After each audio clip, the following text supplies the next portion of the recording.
Now previously, for a manifold with boundary, we have defined the notion of interior points and boundary points. There might be a little confusion because a manifold is also a topological space, and we have a topological notion of an interior point and a boundary point. And the topological notion of boundary and interior are not quite the same as the notion for manifolds. So in this video, we want to illustrate the difference. But first, let us review the topological definition of an interior point and a boundary point. Note that in the topological case, these notions are relative. Technically, strictly speaking, we should specify an ambient space N containing M. Now, a point P of N is called an interior point of M if M contains a neighborhood U of P inside N. On the other hand, a point Q in N is said to be a boundary point of M if every neighborhood of Q in N contains some point of M and some point outside of M. Alright, so let's look at an example to see that the topological boundary is not always the same as the manifold boundary. So let our manifold M be the disk, the unit disk inside R2. Then observe that its topological boundary is just S1, this unit circle. Because if we take any point Q on this S1, then every neighborhood of Q must contain some point in the disk and also some point outside of the disk. And no other points on the plane except for those on the circle satisfy this. However, this S1 is not a manifold boundary of this disk because it's not even part of this disk.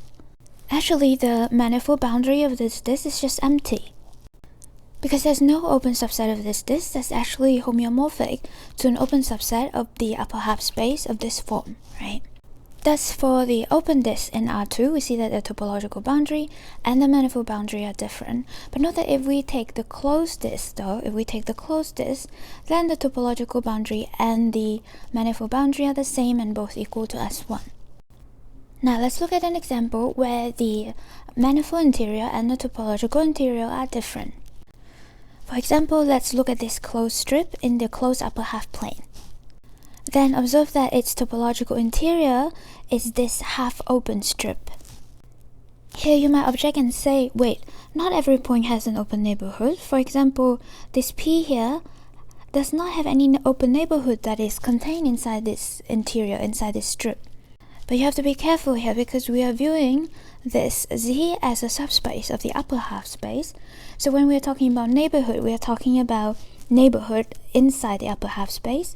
So this is a neighborhood of P that lie inside the upper half space. Thus indeed, every point inside Z has a neighborhood lying inside this half-open strip. So this half-open strip is the interior of Z. Again, note that the neighborhood has to be a neighborhood in the upper half space. On the other hand, the manifold interior of this Z is the open strip. Because if we take any point P here, there is a chart, right, taking P to a boundary of the upper half space. So all the point P along here lie in the manifold boundary. Similarly, for any point Q here, there is a chart, right, taking Q to the boundary of the upper half space. So all the points here lie in the boundary. On the other hand, for all the points in the middle here, there is a chart taking them to an interior point of the upper half space. So all of these points here are the interior. So this is the interior, the manifold interior of Z. Thus we see that we have to be careful when we say boundary or interior, because manifold boundary is different from topological boundary, and manifold interior is different from topological interior. From now on, if we don't specify, then usually we mean manifold boundary and manifold interior.